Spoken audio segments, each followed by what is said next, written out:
So welcome to another week. This is portion number 3, Torah portion number 3, called LECHA. Hey, I'm getting better at my Hebrew, huh? It literally means get yourself out. And I love this portion because it's all about Abraham, our Papa Abraham, and our promise, because understanding that we come from his bloodline, from his seed, whether by like natural bloodline or whether by faith. And that's something that we will be discussing as we commence this portion. So before we go over the chapters that actually, let me just go through the slides and guide you because I have them here. So for this week, we were to cover Genesis 12 all the way through the end of Genesis 17, which has all to do with Abraham and prior to the covenant, during and after. And then we have the Haftara portion. For this week, only Isaiah 40 through chapter 41, which connects so beautifully. And the New Testament portion, or the Brit Chadasha, it's Acts, a portion of Acts on the account of Stephen. And then we have a couple of chapters from Paul in Romans, as well as Galatians 3, which will be a refresher for us because we recently covered the Galatians study, right? And we will also be covering discussion from Colossians and Hebrews 7 and chapter 11, the great men and women of faith, targeting specifically Abraham and Sarah. So having initiated that, I'm going to give a brief introduction to this week's study. So again, LECHA, or get yourself out. This week we're looking at LECHA, which is the third Torah portion in Genesis. The name means get yourself out or go forth. And it comes from Genesis 12, verse 1, where the Most High tells Abram to leave his country and to go to a land he will show him. So I don't know if you guys noticed, immediately we go from the genealogy of Shem in chapter 11 to straight into it in chapter 12 to the account of Abram. However, if you study deeper and you go into the account of Jasher, you see a lot more detail that took place between those two chapters in Genesis. So for example, you see more about Terah, and even though he knew the Most High, or knew about the Most High, how he was worshiping other gods and had all these different idols in his household. We see how Abraham literally broke all the idols in his father's home. Not only that, but correct me if I'm wrong, but if I recall correctly, he also got taken by, was it Nimrod, when he was young, because of the promise in the constellation that they were the magicians or the wise men of those days were able to see, connected Yeah. to Abraham, right? And Yeah, we so Yeah. so on Jasher, it's actually on chapter 9. I know that we're on chapter 12 on the regular, Yes. but like chapter 9 and chapter 10 talks about basically how he was born, and when he was born, some of the counselors that used to give Nimrod information Yes. literally notified him and said that this child that was born, I have it, if you give me 1 second, that when he was born, basically that he was gonna inherit everything, the earth. And so then he sent for them to kill him. So then Terah, Abram dad at that time, came in front of Nimrod and said to him, basically, like, how can I give you my treasure and you not trust me? Like, I'll give you everything that's mine, including him. However, they hid Abraham. His mom and Abram went and they lived in a cave, pretty much, based on what they describe here. Yes, and I recall he was trained by Shem directly. Yeah, so then he went, when he was, so it says here, when he was 10 years old, he went to live with Noah Mm. So, and Sylvie, Abraham but I'm sorry, was Noah's you're missing second. something. I'm sorry. That's fine. Because when Tara went to Pharaoh, I remember that he brought another baby to him, and he thought he was killing Abram, but he actually was killing another baby that he had with one of the servants. So he thought he got rid of the child, but then came other things happened that he found out that Abraham was still alive. I don't know if you guys remember that. I think it was like that, right? Yeah. But he was indeed still under the custody, to call it that, of Noah and Shem.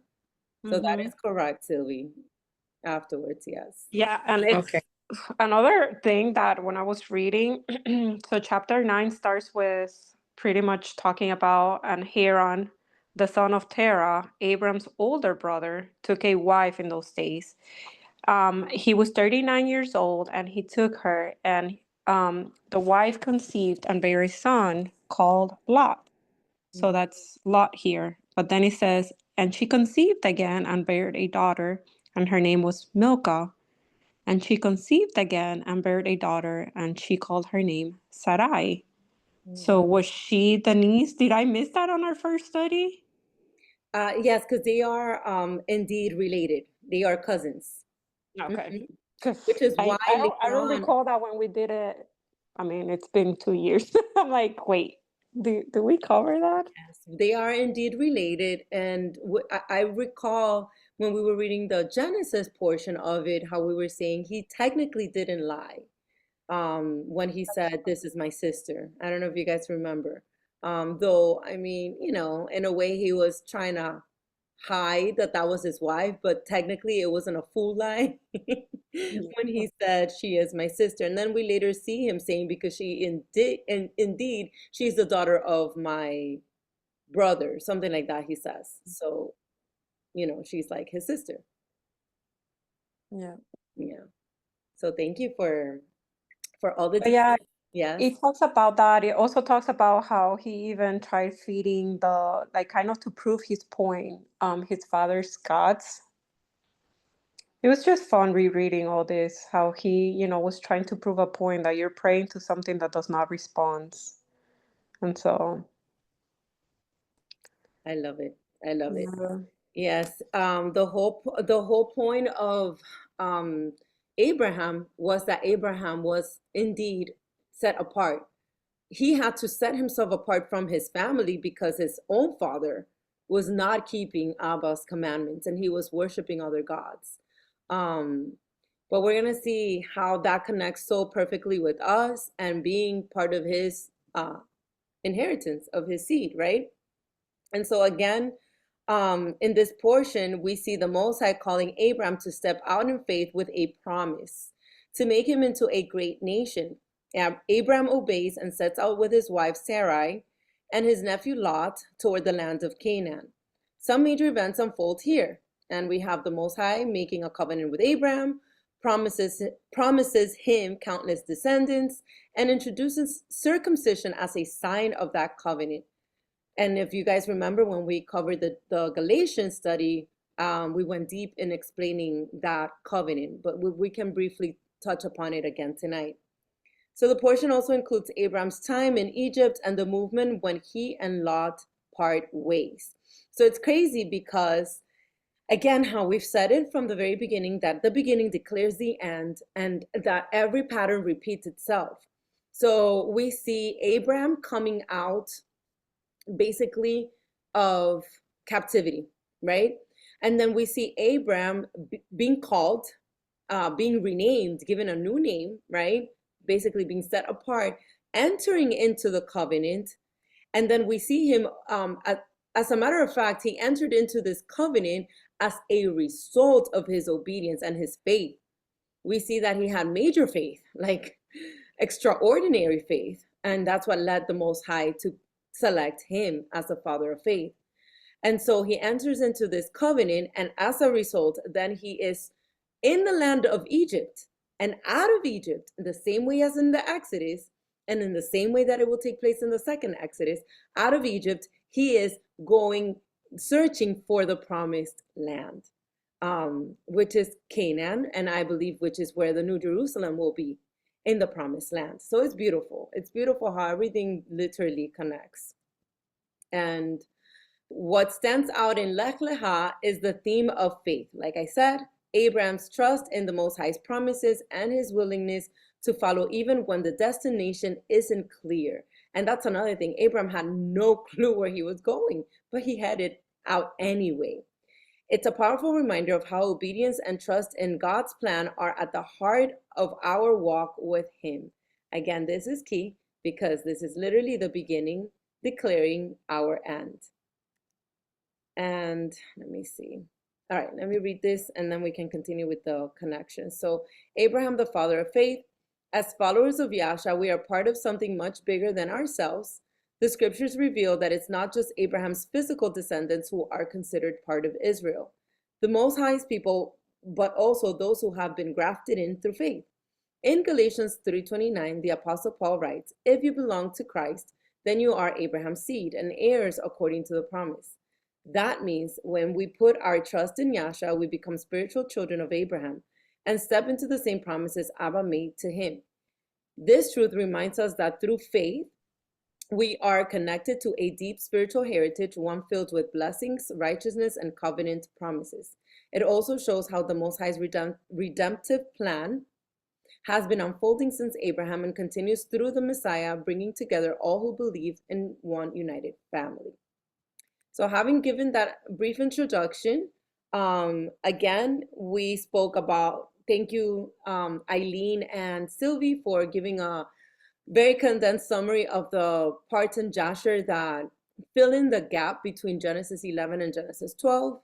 Because again, we see how Genesis 12 goes straight into now the Adon had said to Abraham. Like Abraham was nowhere. As a matter of fact, let's go back to chapter 11. We just see, lastly, we covered last week Shem's descendants, and we see again that it goes from, you know, the Shem, and then it goes all the way to Terah, which is Abraham's dad. And then it says, now Terah lived 70 years and begot Abram, Nahor, and Haran, which is the one that Sylvie mentioned, right? That married and had, was the father of Sarai. And so from there we see that he goes into, again, Haran begot Lot, which is obviously the nephew of Abram, and then where they were located in the land of the Chaldeans. And then it says that Abram and Nahor took wives, and then it says obviously Abraham took Sarai and Nahor took Milcah, right? And of course it goes into saying that she was barren and whatnot, and it stops there and goes straight into, now the Most High had said to Abram, get out of your country, from your family, and from your father's house to a land that I will show you. But we're missing in the gap that you ladies filled in, which is all the things that the father of Abraham was doing. He was an idolater. And so that is the first thing that correlates with us today, right? I don't know if you guys see it, but when Abba calls us, like literally like the same way Revelation 18 says, come out of her, my people. We are to come out of these pagan ways, even leaving our family behind, in the sense of leaving their customs behind, leaving what was normal to us. Like we grew up celebrating all these pagan holidays, right? Halloween, Christmas, Valentine's, you name it. And Abba, in the same way he calls Abram, he calls us, like, leave your father's house and go into a land that I will show you. And that is literally what we are doing today. We're leaving all of our customs behind, and we are headed in this race, in this marathon that we are part of, right? Praying that we endure till the end so that we may find the land that he will show us, which is obviously the land, the New Jerusalem. And look at the promise on verse 2. I will make you a great nation. I will bless you and make your name great, and you shall be a blessing. Obviously, we know the rest of the promises. I'm not going to read through the whole chapter because, again, this is a discussion. This is not so much a line by line. But if you ladies want to share anything that stood out to you on chapter 12, we have the first section. Again, the promises that Abba gives, to Abram before his name is changed. And again, we see the connection that he was Abram. I want to read from verse 5 here, where it says the other half. And they departed to go to the land of Canaan. So they came to the land of Canaan. So this is the part that I was telling you how it's so repetitive. The same storyline repeats. They left basically Egypt and they headed towards Canaan. They left their father's house, his father's house, and everything of that pagan lifestyle to go into the land of Canaan. And so we know obviously later on, we're going to get to that point, but we see later the tribes of Israel were indeed in Canaan, but they had to leave it when the famine stroked to them, and Joseph was already in Egypt. And that's how they ended up back in Egypt. Therefore, that's how the Exodus began. But we see the same pattern happening to us again. We are once again in the land of spiritual Egypt, to call it that. And then again, we're headed to the land of the promised land, or the land of Canaan, right? So, and then we have again that he leaves Egypt, which is exactly what I was saying, and look how funny, speaking of famine, nothing, it's by coincidence. Now there was a famine in the land and Abraham went down to Egypt to dwell there. You see what I mean?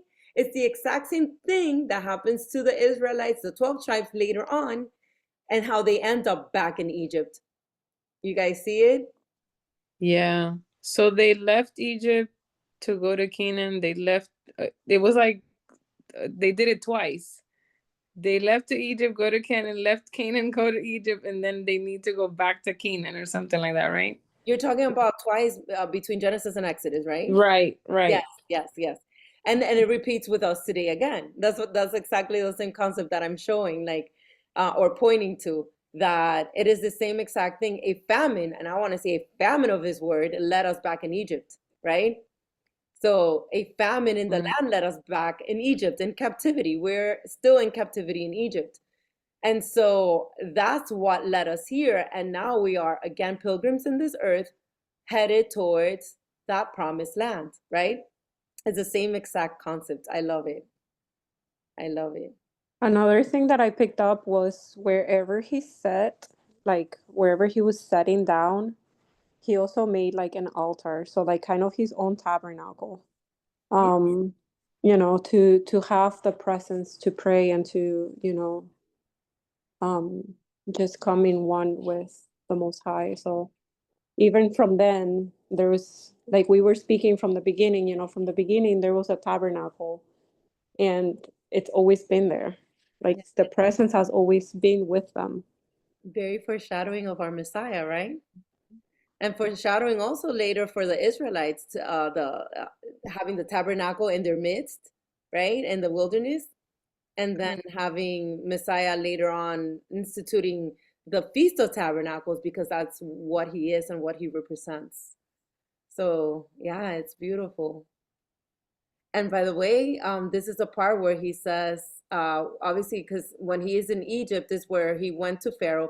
Another correlation, in case you guys didn't notice, but another correlation is between the Exodus and Genesis, is that Abraham goes to Egypt, right? The Pharaoh falls in love with Sarai because she was beautiful. Again, Joshua gives more details on that.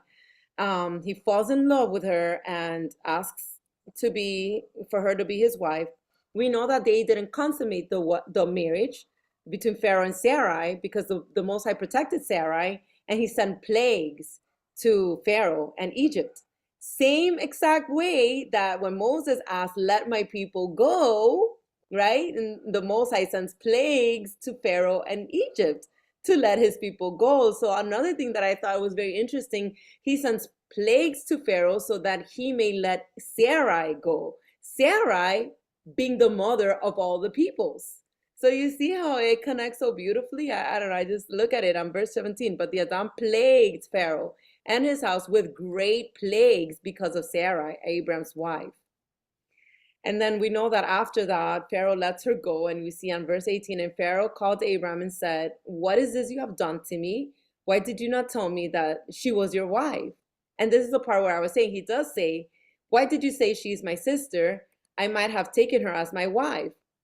Now therefore, here is your wife, take her and go your way. So Pharaoh commanded his men concerning him, and they sent him away with his wife and all he had. And So it I was all guess, through a dream, wasn't it? huh?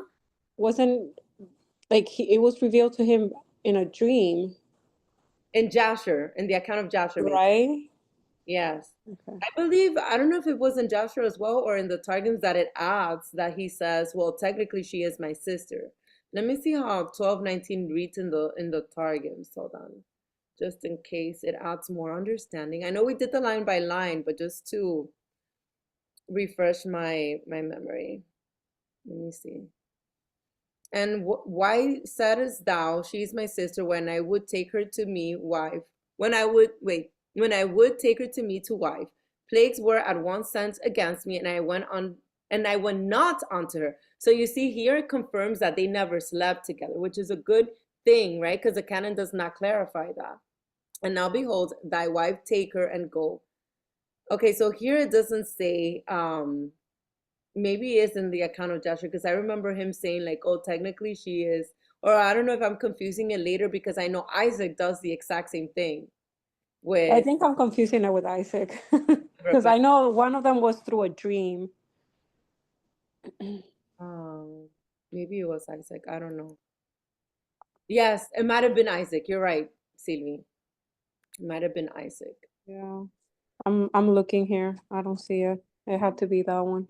Mm-hmm. Because I was reading and I'm like, maybe it was on the other translation. Because remember how at the beginning we were reading from like 4 or 5 different translations. I'm Yeah, like, I know. We did go very deep the first round, which is good. It's good we did that. But if you're new to this study and this discussion, you can still learn in this with this style.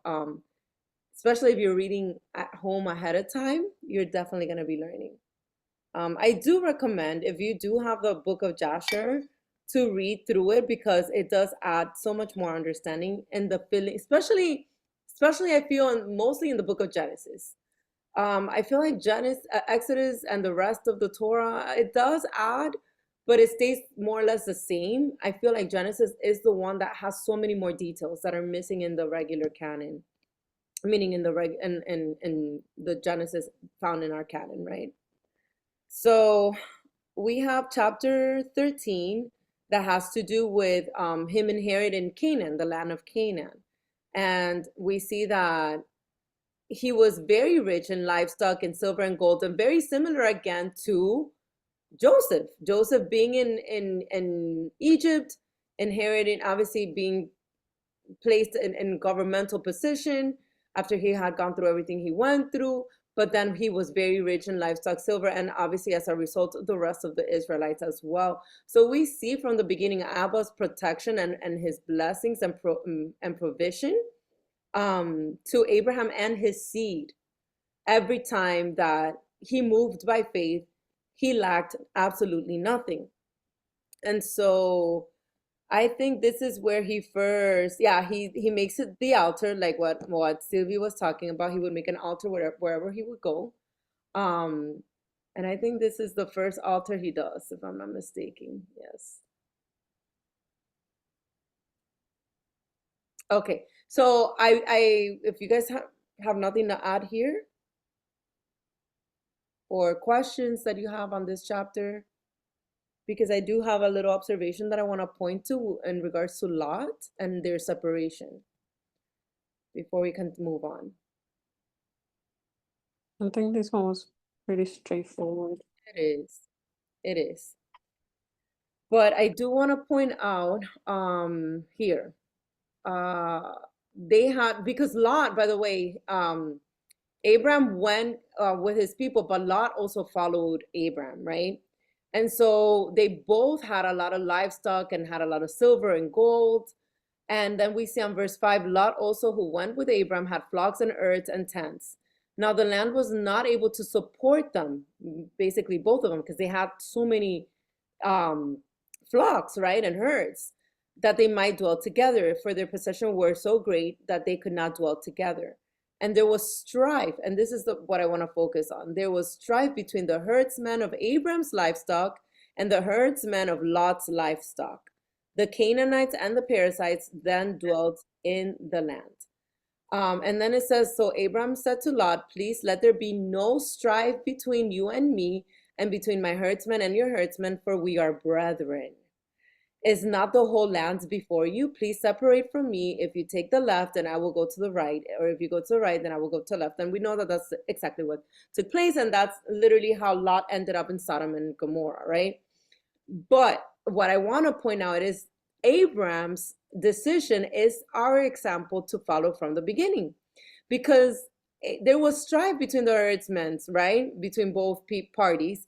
And we see that Abram says to Lot, please let there be no strife between you and me. So we see the right move on Abram's part. Abram was doing the true work of the ministry of loving his neighbor as himself, and basically preventing for things to get worse, right? So go live over there, I live over here. As not that we have beef, it's just we don't fit here. And so that we don't have strife, our people doesn't have strife between, each other. Let's just separate, right? And then it says that Lot chose for himself. So he basically let Lot choose from what it looks like, right? Lot chose for himself all the plain of Jordan, and Lot journeyed east, and they separated from each other. And then Abraham obviously dwelt in the land of Canaan, and Lot dwelt in the cities of the plain and pitched his tents even as far as Sodom. Again, this is how he ends up in Sodom and Gomorrah, and it gives the introduction to how wicked the city was, right? And what they were doing. Again, more details are found in Jasher, but we all know how terrible Sodom and Gomorrah already was, right? And yeah, that's basically like the observation that I had on this chapter. So I don't know if you guys wanna, I know you said it's very straightforward, so we can keep it rolling to chapter 14, which is Lot's captivity and rescue. Okay, so immediately we see that because he ends up in Sodom and Gomorrah, that he's already in trouble because of the wickedness of the land, right? But in this part, I know we have broken this down in one of the studies that I did. I'm not sure if it was a Hebrew study or I'm not sure which one, but it was a Hebrew study. When speaking of Melchizedek, it was probably most likely, because this is the only appearance that we see in the book of Genesis of this guy over here called Melchizedek. I think y'all should know this by now, but this is King of Righteousness, right? That's what that name means, a Melchizedek. And we know that according to Jasher, this is Shem himself, who was the king of Salem or Salem.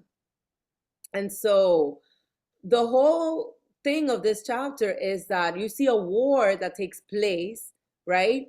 And we see the interesting part about this chapter is that you see that a war takes place, and then immediately you see, where is it? Verse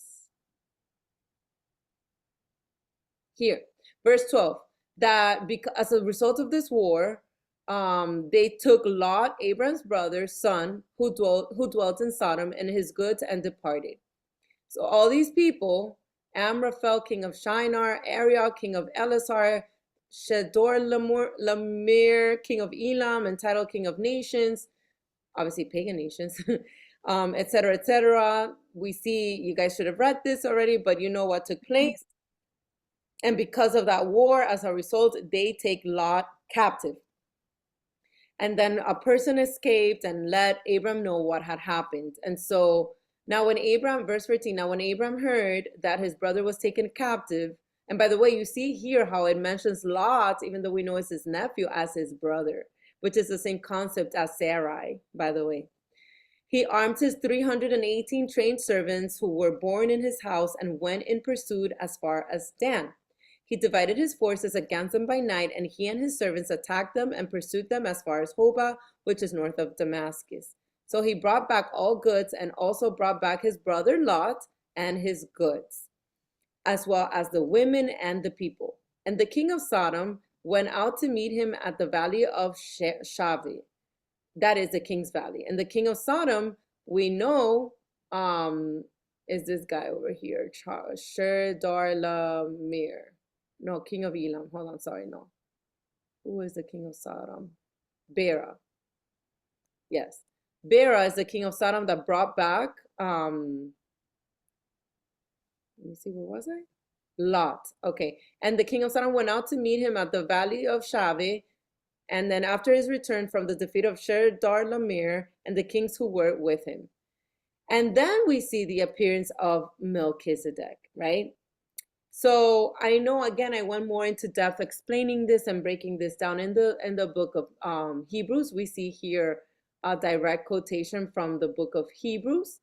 Hebrews 7:1, you see it there. For this Melchizedek, king of Salem, priest of the Most High God, who met Abraham returning from the slaughter of the kings and blessed him. So we see, let me see, verse 2 says, to whom also Abraham gave a tenth part of all, first being translated king of righteousness, and then also king of Salem, meaning king of peace. And then we see that he gives them a tenth of all, because clearly this was the first Melchizedek, the first of many. The Melchizedek were the kings of righteousness, beginning with Shem. Abraham also later being a Melchizedek, and the last one before the Levites being Moses. And this is very important to understand it. I don't know if you ladies still get this, because this is the reason why the Levitical priesthood, when it takes over, there's no more Melchizedeks. There's no more, because the Levitical priesthood takes over for a temporary covenant done with the Most High to the people, due to the fact that they broke the initial covenant done with Abraham, that we're going to see later on, which was the covenant where he walked in between the pieces of the animals, right? And then he changes his name to Abraham. But this is exactly what I meant by the Melchizedeks ended with Moses. And then that's why Messiah later comes, as quoted in the book of Hebrews, and comes and restores back the Melchizedek priesthood, him being the last, now Melchizedek in the order, meaning the high priest now in the order of Melchizedek. And why in the order of Melchizedek? Because this was the order prescribed from Eden from the beginning. I don't know if you guys are following. So Melchizedek, and I believe obviously Adam was a Melchizedek as well. So from Eden, that same order was established because Adam was created to the image of the Most High. And so the Melchizedek order was from the beginning. Any questions or anything you guys want to add? Because here in Genesis, all we see, obviously, is that Abraham blesses this random person who we don't know much about. I know the churches teach him as he's a foreshadow of Messiah, which, yes, he is. But they just keep it as, could have this been Messiah himself? But we know that he wasn't when we read the extra biblical texts, right?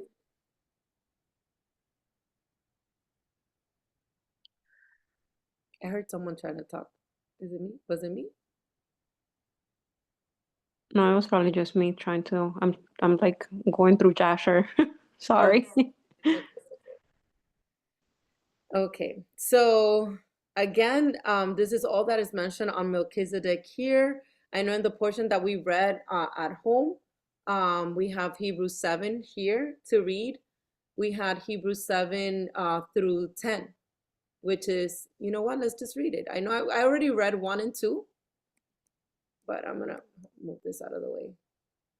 I'm gonna start from 2 again. So to whom also Abraham gave a tenth part of all, first being translated king of righteousness, and then also king of Salem, meaning king of peace, without father, without mother, without genealogy, having neither beginning of days nor end of life. And this is now speaking of Messiah. But made like the Son of the Most High, remains a priest continually. Because this is talking about Messiah himself, right?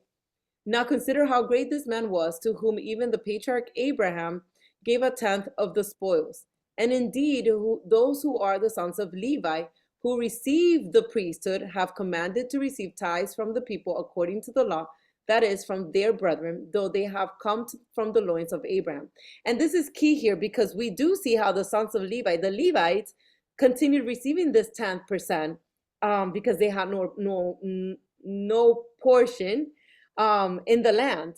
However, we saw that this was something that was done with the Melchizedeks. So this is very interesting. And then it says, verse 6, but he whose genealogy is not derived from them received tithes from Abraham and blessed him who had the promises. Him who had the promises. Now beyond all contradiction, the lesser is blessed by the better.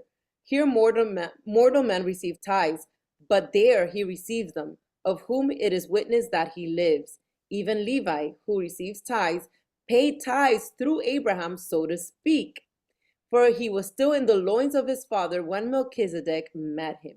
Again, speaking of Shem, I believe wholeheartedly this was Shem, a foreshadow straightforward of Messiah being directly from the line of Adam. Adam through Seth, through Noah, and Shem. And so we know that that's the priesthood that Messiah operates under forever.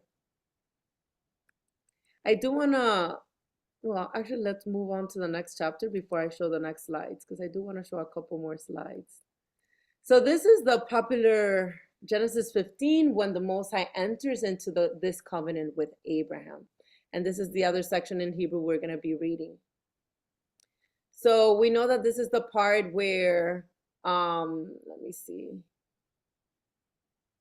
It's interesting because right after he gives this 10% to Melchizedek, it says, after these things, the word of the Most High came to Abraham in a vision, saying, do not be afraid, Abraham. And we know this is Mashiach, right?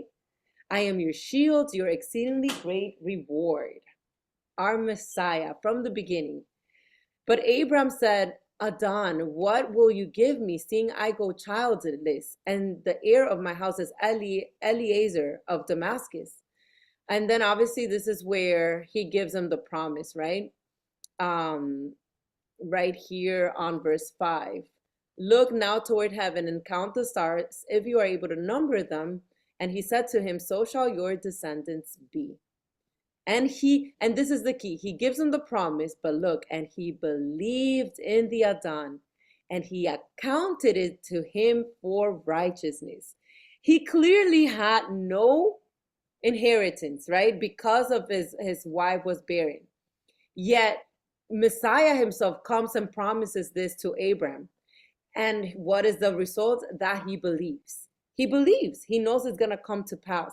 And that is accounted to him for righteousness. This is a popular verse that is so quoted by every church, right? Oh, all you need to do is believe, because that's what righteousness is. Absolutely. You need to believe, but believe like Abraham. And what did Abraham do? Because like I always say, his faith led him to act. Heck, he left his whole family behind, walking towards the promised land because he believed. And everything that he did, including destroying all of his father's idols in his home, had to do with the faith that he had in the Most High. He was indeed set apart. So, and we do see that Messiah, basically, and I say Messiah because we know it was the word of the Most High that came to him, so I know it's Messiah. I love the fact that it says that he said to him, bring me a 3-year-old heifer, a 3-year-old female goat, and a 3-year-old ram, a turtle dove, and a young pigeon. Then he brought all these to him and cut them in two, down the middle, and placed each piece opposite to the other, but he did not cut the birds in two.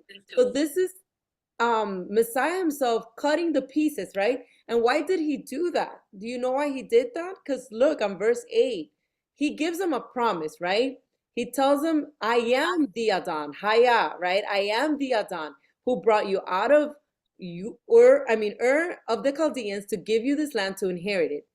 And then Abraham answers him and says, Adon, or Messiah, right? Lord, how shall I know that I will inherit it?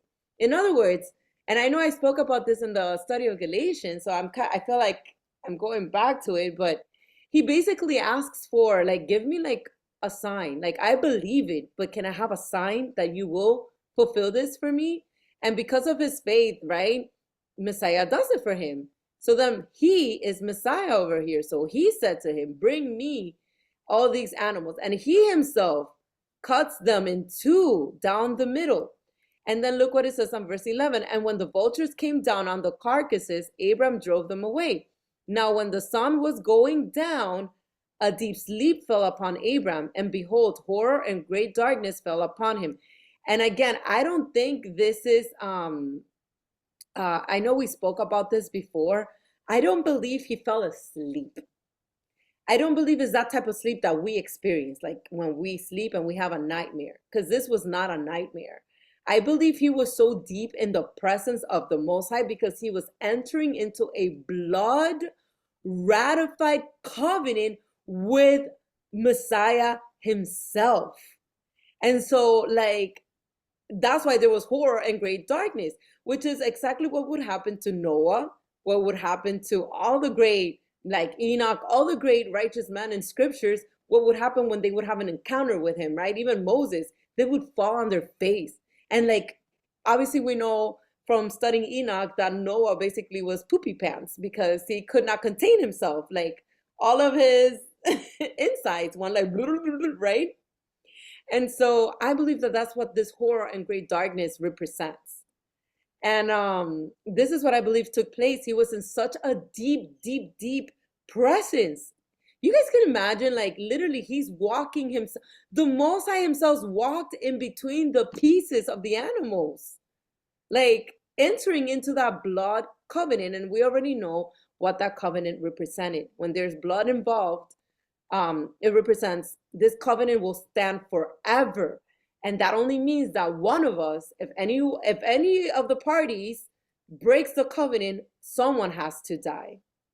And so the beginning again declares the end, because this is literally what befalls later by the seed of Abraham breaking the covenant at the sin of the golden calf in the wilderness.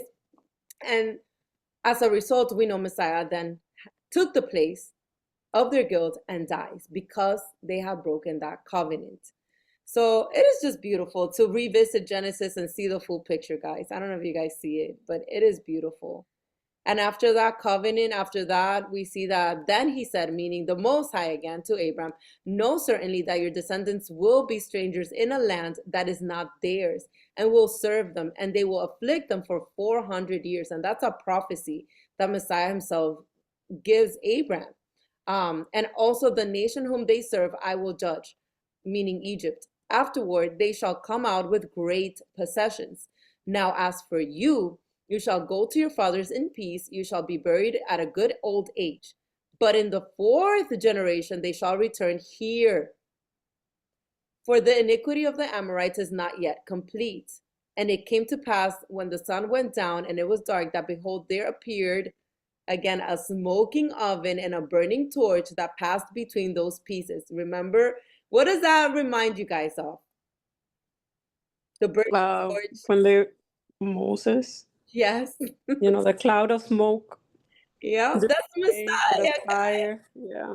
That's Mashiach. And literally the burning bush as well, when he stood in front of the burning bush, right? And we know in Hebrews that it says Messiah is, the word is consuming fire, right? So that's who he is. And so a burning torch, which is fire, that passed between those pieces. And yes, obviously in the tabernacle later, we see when the presence was dwelling in their midst, there was always smoke coming out from the Holy of Holies. So how beautiful, guys. He is an all-consuming fire. Beautiful, beautiful. And so that's when they literally the covenant got sealed, ratified, and established. So on the same day, the Adam made a covenant with Abram, saying, to your descendants, I have given this land from the river of Egypt to the great river, the river Euphrates, etc., etc., etc. And then we move on to 16, sorry, which is now right after entering into that covenant, all this takes place, right? All these promises. And immediately what happens? Sarai, Abram's wife, had borne no children. So it's interesting because every time the way I kind of see this is that every time the Most High gives us a promise, there's always going to be that kind of like test, if I want to call it that. I don't know if you guys see it. Of Yeah. are you going to truly believe? You know what I mean? Yeah, but even though, she did not believe, obviously, because she got desperate and asked him to, go into to her handmaid. Um, but the promise was still fulfilled because it was to him Yes. pretty much. It was going to be through her, right? But it was through him, and he still fulfilled it, although Sarah got desperate.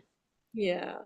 And let me tell you, obviously Sarai was, I see her kind of like Peter. She doubted when she started seeing, I mean, I'm correlating it with Peter when Peter was walking on waters, right? As soon as he lost sight of Messiah, he started drowning. And in Sarai's case, she was seeing how old she was getting, right? And so doubt started taking place in her mind, like, is this actually going to happen? Is this ever going to happen? Because I'm just getting older. And understanding how female bodies work, we all know we have a biological clock, right? And it's very easy. I don't blame Sarah. It's very easy to doubt when you see like time working against you, right? Um, and so yes, she thinks maybe the promise, because I think her thought process was more like, the promise was to you, Abram. So maybe you should just sleep with my, like you said, Sylvie, like my maid servant, and bear children through her, because it will be your child, right? So the promise will be fulfilled through her. And so I believe that was probably her thought process. And so we do see that, let me see where. Then Sarai, Abraham's wife, took Hagar, her handmaid. Okay. Okay, because we do see, sorry, on verse 2, we see that Abraham heeded to the voice of Sarai. And you could see how he must have, like, obviously he believes the promise, but he must have considered her approach, thinking, you're right. Like, at the end of the day, the promise is given to me, not to Sarah. So I will still be able to fulfill the promise, maybe through Hagar, right? And Or so maybe he thought that was the promise or how he was going to role play. Who knows? who knows? But he Let's give took the heed benefit to of the his doubt. wife. Yes.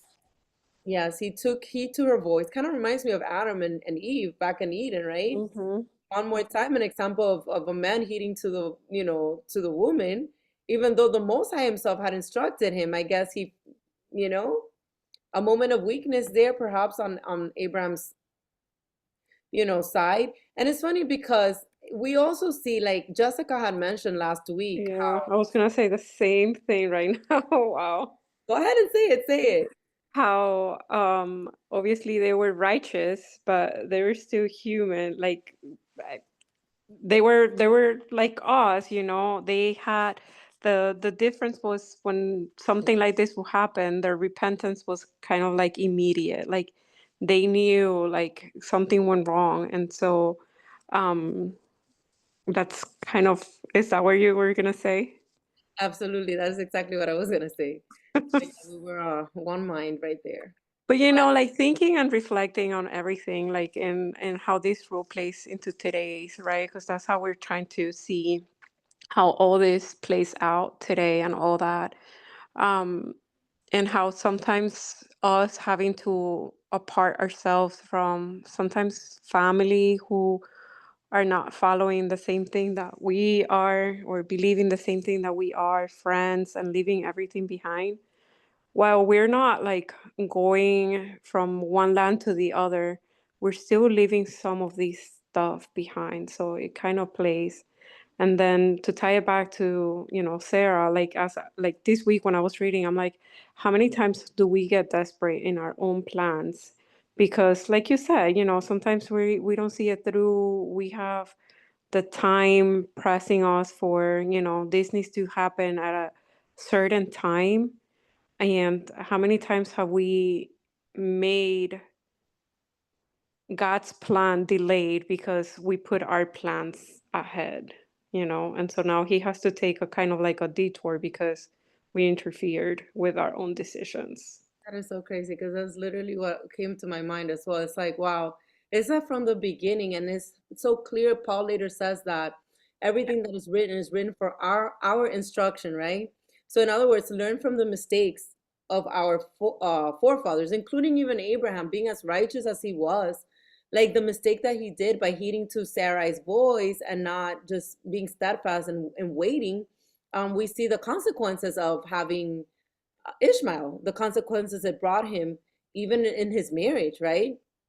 Because we even see it right here how obviously, immediately Hagar conceived, and immediately look how she already despised her, like despised Sarai. Her mistress became despised in her eyes, meaning Sarai despised Hagar, but it was mutual.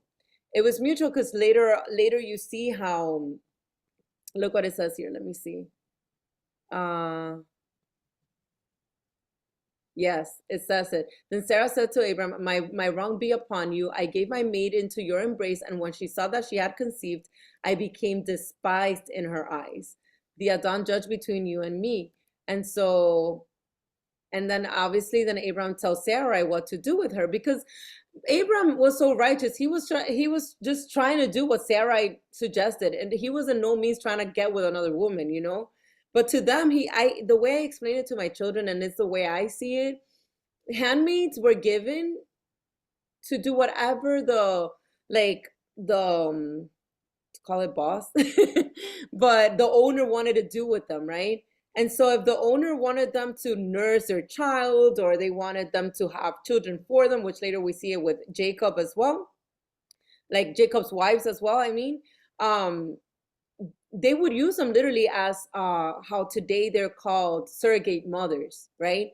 But it was the difference was that then once they would become a concubine to the man, they would treat them as concubines, meaning like the same respect to the woman, in the sense of, you are my concubine, and they would have a share and inheritance and all these things. But you still see the hierarchy between a wife and a concubine. A concubine was just a woman that was given by the wives, like here. Well, in the case of Abraham, anyhow. And so we see that Abraham was not just like being fleshy. He was just, and so at the end of the day, he tells Sarai, you deal with her then, But obviously we see that even though Ishmael wasn't part of the plan in the eyes of the Most High, because he comes from the seed of Abraham, he still finds mercy and grace with this seed. And that's why the angel of the Adon appears to Hagar when Sarai kicks her out, right? And then he also gives her a promise, and we see that on verse 10. I will multiply your descendants exceedingly, so that they shall not be counted for multitude. And the angel of the Adon said to her, behold, you are with child, and you shall bear a son. You shall call his name Ishmael, because the Adon has heard your affliction. He shall be a wild man, his hand shall be against every man, and every man's hand against him, and he shall dwell in the presence of all his brethren. And we know that is the case in the book of Genesis, in our canon. It makes it seem later that Ishmael did not grow up with Isaac, but Joshua teaches us otherwise, that they were indeed very close. As a matter of fact, in the account of Joshua, we'll speak later on as we continue in the book of Genesis, but it even says when Abraham went up to do the sacrifice of Isaac, we see that because it says two men went with him, right? And one of them was actually Ishmael. So we do see how he was indeed dwelling in the presence of all his brethren. We see so many more details again in Joshua. Let me see what else I wanted to say from here. So we see again that he was born when Abraham was 86 years old. And again, it's crazy because we do see how old they were getting. And yet, he still had to have faith to persevere, and he had to wait a lot longer than 86 years to see the promise come to pass. which leads us into the last chapter that we're covering from Genesis in this portion, which is the sign of the covenant that comes through Isaac. The fulfillment of that sign, right? Because the sign of that covenant didn't come through Ishmael. It comes from Isaac. That's the one that the Most High had given when walked in between the pieces. This is the son that I will multiply your seeds through, which is why, I don't know if you guys remember when we did the study of Galatians, we see Paul making the distinction between the bondwoman and the wife, basically. There's another name for that, but I can't remember. The bondwoman, Hagar, being like the book of the law, and then comparing Sarah to the book of the covenant. I don't know if you guys remember that. But that is such a great analogy that Paul later does, speaking of this, because the sign of this covenant was through Sarah. It wasn't through Hagar. It was through Sarah. And it was with Isaac, not with Ishmael. And this is the covenant that he seals. And again, we see the physical mark of that covenant comes through the circumcision, which is when Isaac is born. So again, Isaac is born when he was 99 years old. Almost 100, right? No, not was born, sorry. The announcement came to him at 99 years old. He was born when he was 100, actually. So again, the Adon appeared to Abram and said to him, I am the Almighty, Ahaya, right? I am Almighty Elohim. Walk before me and be blameless. So this is the condition that he always gives, because he was already walking before him, right? But he gives like a reminder, walk before me and be blameless. And then look at the connection. And I will make my covenant between me and you and will multiply you exceedingly. Again, then Abraham fell on his face, and the Most High talked with him, saying, and you see how they would always fall on their face. This is what I was telling you guys, that I believe that whole terror and horror moment was a similar moment, except that was deeper, because he himself walked with smoke, literally fire, in between the pieces of the animals. And then again, Imagine. I mean, even if you think about it, like people fall on their, like here he fell on his face, right? Whenever Adam and Eve, when he had to hide from him, it's kind of like, I'm not saying that you're hiding from him, it's just his presence is so powerful. Yep. But it's like, I don't even know what I would do. You can't contain yourself. I can't imagine. You're like Noah. You know what I mean? Probably. You know, I can only imagine, because if that's us now, like when we feel slightly his presence in this realm, that we are like a hot mess. I don't know if it's ever happened to you. Sometimes I have been weeping on the floor uncontrollably, and I cannot contain myself. I can only imagine having him in front of me. Oh, I would die, I think. Like I would die. Literally. Remember in Enoch how they said that he like started like to shake, like was it like a seizure that he was having or something? I believe like that was Noah, right? When he had and also in Enoch. No, Enoch too. Well, Noah was in the book of Enoch. Oh, well, one of them, I know it was like he was shaking and poopy pants, and también he was like having like some type of seizure. I don't know which one was that. If it was you or Stephanie that said in one of the studies, and yeah, it's because of that fear. Like you don't know what to do with yourself. I can only imagine. I can only imagine. I can't even fathom it, honestly. Like it is, and that's why I feel like us in our fleshy condition, we cannot withstand his presence. I literally feel like he's all-consuming fire, and it will literally consume our flesh. Like we cannot withstand his holiness. Yeah. Which is why the high priest couldn't go without atoning for themselves, and couldn't go having sins into the Holy of Holies, because they would die on the spot. I believe that's why, because they could not, like his presence, like his glory was there. You get me? It wasn't a matter of like, oh, se pudre, you know, like no, te derrite. Yeah, like it's like, you simple person, get out of my sight. It's not that. It's just Our fleshly sin cannot stand in front of him. It just can't. Which is what you said, Sylvie, which is why Adam was hiding. It makes so much sense, right? He was hiding because he could die. Well, he did die. He did die. He was kicked out of Eden. That means a death, right? He came into this realm, and then he dies in this realm. But you know what I mean. But yeah, it makes sense, right? So cool. Oh, I see some comments. I'm sorry. I forget to look at the, because this is a more interactive. Ah, Michelle's saying my husband loves that song. Oh my goodness. D, sorry, I had missed your message. I'm assuming this had to do with Sarah, right? A lot of times we are the ones that get in the way of him working. Yeah, Sarah and Abraham, I'm assuming it had to do with that. But yeah, okay, yeah. Sorry, I just saw it right now, 10 minutes later. But yeah.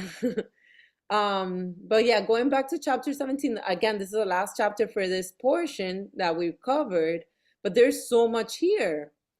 And there's like, again, we see that he establishes a covenant that he had already established when he walked in between the pieces. Like, that's something about the Most High that I noticed, that he repeats the covenant over and over. It's almost like to assert, like, my word is true and it will stand. And this, again, he says in verse 4, as for me, behold, my covenant is with you, and you shall be a father of many nations, which he had already told him that, but he reminds him again. And this is when he changes his name. No longer shall your name be called Abram, but your name shall be Abraham, for I have made you a father of many nations. And this is interesting. Sorry to interrupt you, but I feel like, you know how, yes, he repeats himself and reminds us of his, covenant and promise. If you think about it, maybe it's because, how I don't remember which study we were talking about, but when we talk that be careful with what you promise and you come in agreement with him, because if you don't follow through, and so maybe this is his way of, showing us this is how you're supposed to do it, to keep reminding yourself to, here's my covenant, this is what I promised you, and I'm keeping my promise, and I'm going to remind you as a, No, I yeah, don't that's know. really good. That reminds me, that's when we studied the vows, right? The law of the vows. And yeah, I see it, because he literally, that's what he would do. He promised what he promised, and he repeats himself, and obviously we know he fulfills it to the T, which is why I don't know why people still doubt his word, because I'm like, he promised, guys, a lot of times he will fulfill it. Like, chillax. But there's also that theme seems to be consistent within every kind of in every part, of scripture. If you think about it, with Adam and Eve was the one in some way that held doubt. It's always a back and forth between somebody who has a deep faith and will follow blindly versus somebody who questions, not necessarily authority, but questions the belief of. It stays within disbelief, like with Eve, with Sarai, with even like in other places in later on in the history of just questioning when it came to John the Baptist and his father, and disbelief of his wife being, pregnant and bearing a son. And he told him, you know what, you don't believe me, that's fine. You're not going to speak until your son is born. There's that back and forth and that toggle between, and it's even evident within the body of Messiah. It's within the wheat and the tares. It's within, the animals that were seen as clean versus unclean, which were the ones that bowed down to him versus the one that stood against him. And it's never going to be about standing against, but it's always that toggle between those that have a deep faith, even now that we and the tares, it's like you either have, it's like with, I think it was it you who said it, Sylvia, or was it about the, what is it? Oh my goodness. My brain just went off. Holy cow, my brain just shut off. Just stop About believing. how, yeah, no, I blame it on pregnancy brain. It's okay. There's just a toggle between like the people in disbelief, you know, even within the body of like those, whether it being us leaving from the physical and us not having to be in the physical, but really it is more of a spiritual fight. It's not like we're physically having to go into Egypt. It's all a spiritual warfare, whereas before it was physical, now it's spiritual. It's that toggle between, you know, good and evil in a way of, and it's always evident and throughout the entire time of those that hold disbelief, and you know, even those that are lukewarm versus those that are on fire for him. I mean, I love that. Because the whole point, not point, but yes, the whole point, but it's specifically of this section that we're studying has to do with faith. It has to do with faith. And yes, there is that separation, like you're saying. And the whole thing with the covenant is because of Abraham's faith. The entire idea of his covenant was because of his faith. And yes, I love that you gave the example with John the Baptist's father. What was his name? My goodness. Not Hezekiah. Zechariah. Zechariah. Yeah, with John the Baptist's father, it's like he was given that promise and he did not believe the promise. So we do see the consequences not only through Abraham, but throughout. And it applies to us so much today. And I believe that's why his covenant is like, again, is repeated so much throughout the entire scriptures, because of the fact that the whole point at the end of it, from the beginning, is faith. Blessed are those who believe without seeing, John 20 or 22, I believe, right? Because that is the whole point of the matter, for us to believe him, right? And again, we see that, again, he changes his name to Abraham, and he reminds him that he will make him exceedingly fruitful. He will make nations of you. Kings shall come from you. And reminds him once again, I will establish my covenant between me and you and your descendants. So it's not just Abraham, it's the entire bloodline. And after you in their generations, for an everlasting covenant. And again, this is a covenant that cannot be broken. So when the people of Israel, meaning the people of Jacob, meaning the descendants of Abraham, broke that covenant on Mount Sinai, or in the wilderness, yes, this was an everlasting covenant. It's the exact same covenant that they had not only declared with their own lips, but Moses had blood ratified once again. I don't know if you guys remember that he sprinkled the blood upon them when they said, all the things that you said we shall do, which is when he wrote the 10 Commandments himself on the tablets of stone. And so it was ratified once again with that later generation, which were descendants of Abraham, and then broken. But we know that this is, again, by the word of the Most High, an everlasting covenant to be Elohim to you and your descendants after you.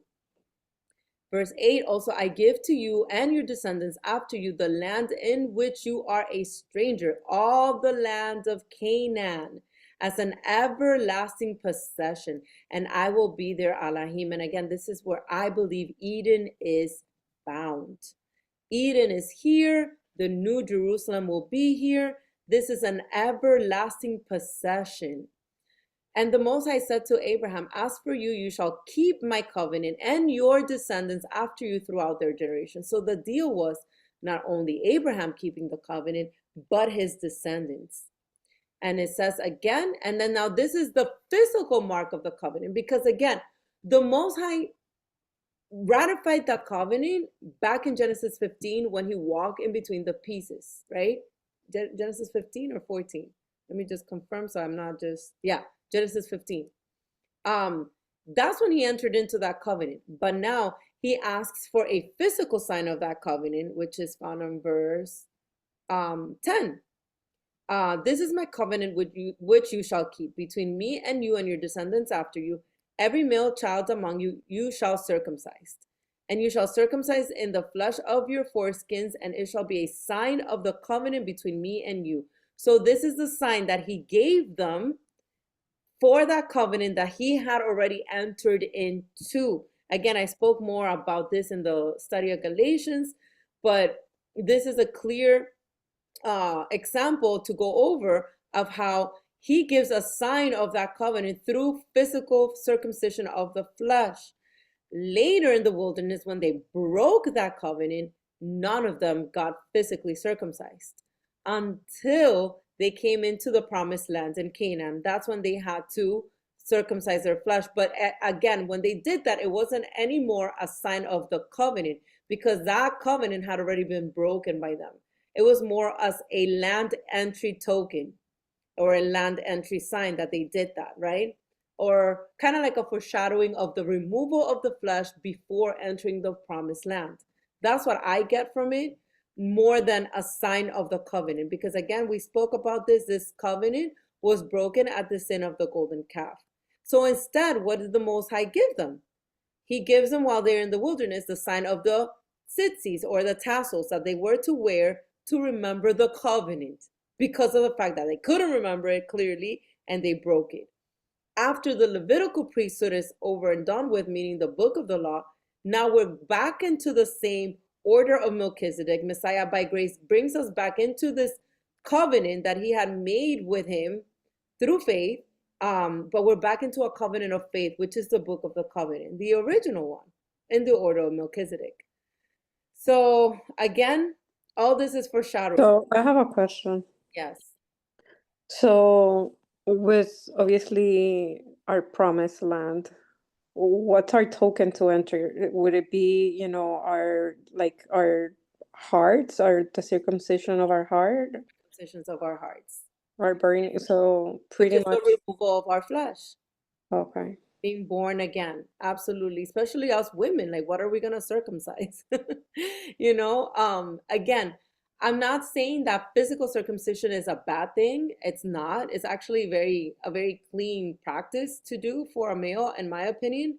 But it's to be done with the right understanding now. Understanding that just because you are physically circumcised does not mean that your heart is circumcised. Does that make sense? Like, a lot of people believe by physically removing the foreskin that they are immediately grafted in, when we know that, yes. I feel like pretty much our circumcision is going through the fire. So like removing our flesh, literally taking up the stake and following him, right? The denial of ourselves, putting him first, even before our own dreams and aspirations in this life and agenda. It shows your mark. It shows your covenant between him and you. Obviously, if there's a person who is so in love with him, I've heard of grown men that they're like, I'm so in love with my creator that I want to obey everything he tells me. And if I want to get physically circumcised, to me, that's a righteous act, because you just want to obey him. But I feel like to judge someone for not being physically circumcised, even though they're bearing the fruit of the Spirit, is very far-fetched. Because I'm just saying, I know we've heard before that everybody needs to be physically circumcised even to partake in the Passover. But we see that clearly when the Passover law was given, they were still in Egypt. And they were still following this same covenant that was done to Abraham. They had not sinned. They had not broken it yet at the sin of the golden calf. So yes, obviously, he said, make sure that no uncircumcised male is among you in the Passover. But again, I believe it's also foreshadowing, because the Passover is for a people in covenant who has removed their flesh in the sense of the spiritual aspect, not the physical aspect. And again, I do believe that perhaps Messiah himself, I believe that's what I understood from the study of Ezekiel, that it seems like Messiah himself will be performing circumcision in the New Jerusalem. Again, I don't know how that will look like, But I believe that that's the land entry token, and it will be more in the spiritual aspect. Yeah, but we could tie it back to one of the precepts that we were reading this week on Acts 3, where it talks about how man is justified by faith apart from the deeds of the law. Yes. So kind of, the law, or like, Romans 3, you mean? I have it was right. that in Romans 3 or Acts 3? I have here Acts 7. That's what we were supposed to read from Acts. So I'm assuming either Galatians 3 or Romans 3 would be, because the one that we were from Acts is the account on Stephen. I don't think. It was probably then. Where did I read that? I read it somewhere. I'm That sorry. sounds like Paul. I'm not gonna lie. That sounds like Paul. Let me see.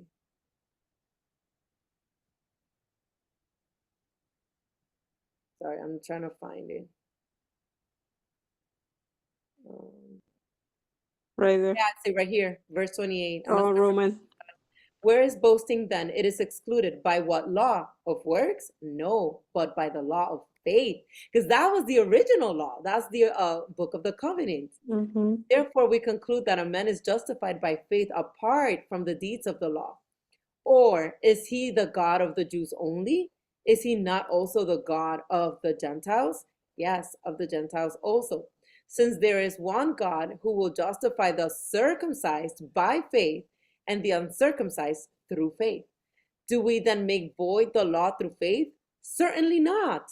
On the contrary, we establish the law. I love that part of Paul. Like, he always brings it back to what truly matters, which is back to the book of the covenant, which was initiated by faith. Perfect example. Thank you for pointing that one out, Sylvie. We also have more of that in Galatians 3. Let me see. I want to read. It was all of it, but yes, justification by faith. Let me read 2 and on. This only I want to learn from you. Did you receive the Spirit by the works of the law or by the hearing of faith? Which is how Abraham received it, by the way, right? Are you so foolish, having begun in the Spirit, are you now being made perfect by the flesh? Have you suffered so many things in vain, if indeed it was vain? Therefore, he who supplies the Spirit to you and works miracles among you, does he do it by the works of the law or by the hearing of faith?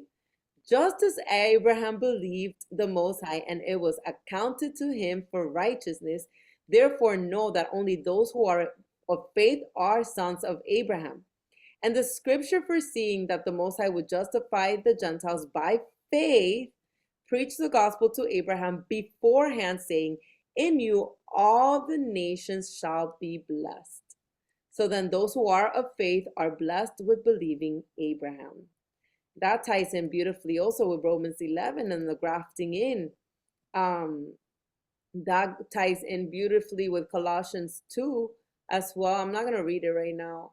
I did want to just, so Acts 7, Sylvie, in case you were still thinking, Acts 7, the entire chapter of Acts 7 is Stephen giving kind of like a very good summary, a very good account, because he was speaking to all these Pharisees of everything that took place from the very beginning. But in regards to this portion, this is what he says about the call of Abraham. And then he's speaking to them. Then the high priest said, are these things so? Like asking Stephen. And he said, brethren and fathers, listen.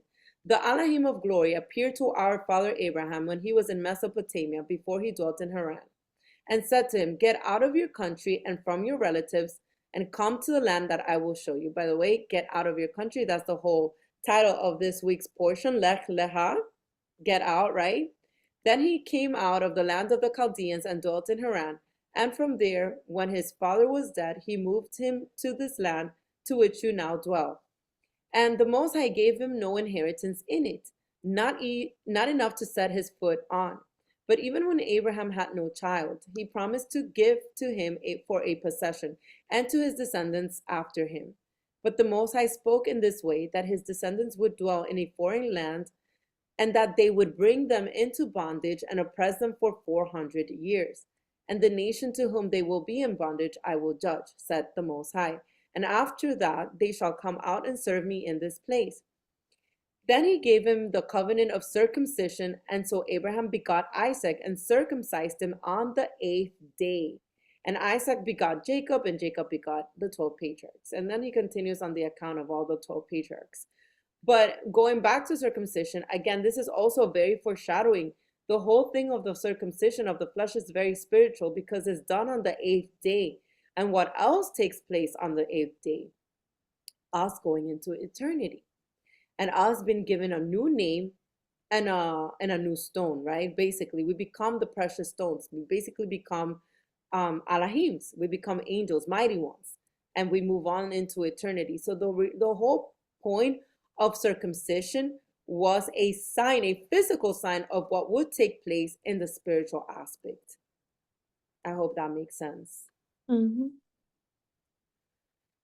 I also want to, going back to Genesis 17, well, obviously, this is where she bores Isaac, right? Well, it's given the promise of Isaac, sorry. And then hold on. He reminds he reminds Abraham that it's through Sarah, right, that he will name him Isaac, and I will establish his covenant basically with Isaac, right? And he tells him that for Ishmael, he will also be multiplied and exceedingly great. But my covenant I will establish with Isaac, whom Sarah shall bear to you at this set time next year. Then he finished talking with him, and he went up from Abraham. And this is when he takes Ishmael and every male among them to circumcise the foreskins of their flesh. And that same day, 99 years old Abraham was circumcised. Ouch. Ishmael, his son, was 13 years old when he was circumcised. And that very same day, Abraham was circumcised and his son Ishmael. So as a result of that covenant, he does it right there and then.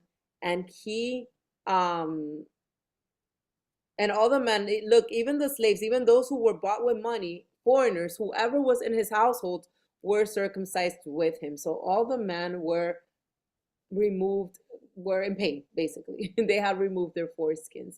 So a very physical act of faith to show that sign of that covenant that they had entered into prior to the circumcision.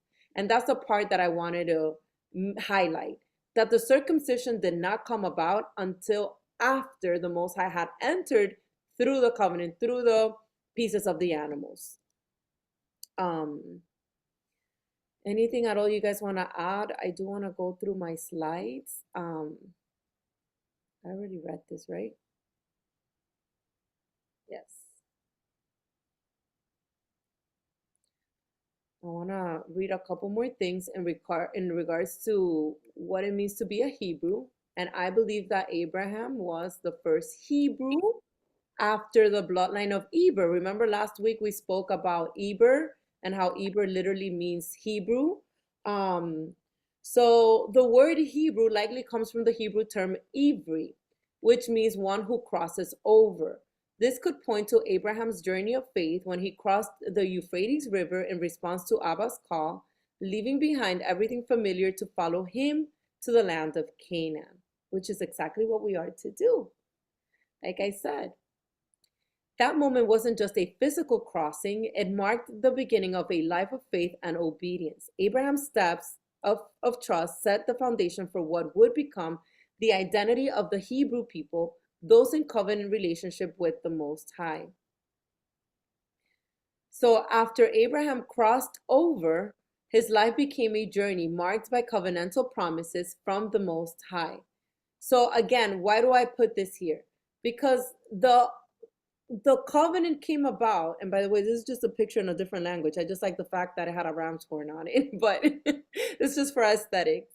But anyhow, after Abraham crossed over is when he enters the covenant, because his faith was accounted as righteousness. And so the covenant promises didn't come until he had crossed over. And that's the point I'm trying to make. Promises that called for deep faith, obedience, and a life of integrity. These commitments set Abraham and his descendants apart from the other nations, forming a unique identity rooted in serving only the Most High and a covenant relationship with him. Sorry, there's a typo there, with him. I guess I was going to put with the Most High again. But what I was trying to say here as well is the fact that a reminder that Abraham's family worshipped other gods. So clearly he had to cross over. So to be set apart means more than just being different. It's about living according to his commandments and reflecting his values, justice, righteousness, and holiness. Abraham's faith and obedience laid the groundwork for what it means to be his chosen people, those who are called out to belong fully to him, his treasured possession. So speaking of Hebrew and Eber, I did want to show you guys this that I looked up. I looked up Eber, the Strong's Concordance in Hebrew, and the root word is from Eber is this, whatever, Aber, and look what it means. It literally means region beyond or across side, region across or beyond, side, opposite sign. So what I get from this is literally that Eber was indeed Hebrew. Because remember with the, when in chapter 11, with, was it in 11? Yes, when the thing with the tower, that all the languages were confused, the only one that wasn't in, the only people that wasn't in the construction of that tower were the ones from Eber, because the Hebrew language remained the same. So it did not get confused. So that's what I believe is the original language, number one, and where that whole idea of Hebrews comes from, extended to Abraham. And obviously Abraham being the first one, again, that officially crosses over. If we believe in Messiah and are born again, then we are Abraham's seed, which is what we see in Galatians in this portion that we covered today. Again, let me read it specifically, is down here on verse 26. Actually, I think it starts from 22. No, let's just read 26 and on. For you are all sons of the Most High through faith in Messiah. For as many of you as were baptized into Messiah have put on Messiah. There is neither Jew nor Greek, there is neither slave nor free, there is neither male nor female, for you are all one in Yahshua HaMashiach. And if you are Yahshua's, then you are Abraham's seed and heirs according to the promise. And that is the whole point of this walk, because it is a walk by faith. You are, whether you are, you could track your bloodline back to Abraham's, it does not matter. Because as long as you have the faith of Abraham, you cross over like Abraham did. Even if you're not physically his heir, you are heirs according to the promise given to Abraham. And that is the whole point of this study. And again, I want to show a graphic that I show often on social media, which is comes from Romans 11. What is the church? The church is Israel. Israel is not a place, but it is a people. And so here, I love how whoever designed this breaks it down, because it's so beautiful. It gives you the ethnic Israel, the ones that came straight up from Israel, obviously from the seed of Abraham. And then you have from that, those who believe in Messiah and have faith in, like basically trust him, have faith in him, right? Those are the church. But you also have ethnic Gentiles, meaning from other nations, but also who believe and trust Messiah. They are also the church. So Romans 11 explains it as being grafted in to Israel. Israel equals the church, right? And these are the promises that were given to Abraham. Remember, he says, in you all the nations shall be blessed. And so again, this is why it is such a contradiction of term to say that you are a Gentile believer. It does not make sense, because to be a Gentile believer makes you Israel, makes you an Israelite, right? You know that Romans 11 explains it very beautifully. It basically, Paul tells you, if you do not believe in Messiah, if you reject him, even though you were a bloodline, or how he calls it, an olive tree, an original olive tree, those branches that don't believe will be cut off, right? And so I like how it says this here, believing natural branches or the Jews, how you want to call them, is the olive tree. And then we have the wild olive tree, or those with pagan and Gentile roots. If you think about it, Abraham himself was of pagan and Gentile roots because of his father Terah. Yet he becomes Israel by crossing over. And so this is what the whole cultivated olive tree is about. It's about those, whether bloodline or not, if you believe in Messiah, have faith in him, and not obviously having faith means you do the works, you keep his commandments, then you are Israel. You are the church. And again, Matthew 22:32 says, I am the Elohim of Abraham, the Elohim of Isaac, and the Elohim of Jacob. This is Messiah himself speaking. And we know it was him that entered in the covenant with Abraham. It was from the beginning. He was also the burning bush. I am that I am. Haya Asher Haya. We know the Father is in the Son. We know that later in Exodus it says that I will put my name in him, meaning in the angel that he sends, be in front of what's his name, Moses. In front of Moses, he says, I will put my name in him, meaning Haya, I am that I am, right? And obey him. So we know that the Messiah operates under the authority of the Father. However, back with Abraham, back with Moses, it was Messiah. It was the word of the Adon that would come and encounter the people on behalf of the Father, right? So the Most High that we are to serve is indeed Messiah. I put this thing, I didn't mean to, but was indeed Messiah. Yeshaya HaMashiach. So anything at all you ladies want to add before we end this study? We didn't go through Hebrews, but we did go through Hebrews 7. We didn't go through Hebrews 11, so I can maybe read it just to sum it up, because this is all to do with faithful Abraham, this section. I'm not going to read the whole chapter, just the section on Abraham. But let's begin with the first two verses to see what faith is. It says, now faith is the substance of things hoped for, the evidence of things not seen. Remember, blessed are those who believe without seeing, because that's what faith is. For by it the elders obtained a good testimony. By faith we understand that the worlds were framed by the word. Again, you see what I mean? Messiah was from the beginning, by the word of the Most High, so that the things which are seen were not made of things which are visible. We're going to skip and only read the section of Abraham. By faith, Abraham obeyed when he was called to go out to the place which he would receive as an inheritance. And he went out, not knowing where he was going. By faith, he dwelt in the land of promise as in foreign country, dwelling in tents with Isaac and Jacob and the heirs with him of the same promise. For he waited for the city this is beautiful, guys. For he waited for the city which has foundations, whose builder and maker is the Most High. So what Abraham was walking by faith, it wasn't even for the land of Canaan, how we know it. He was looking for the Garden of Eden, which has foundations, whose builder and maker is the Most High. And that is where we are headed to.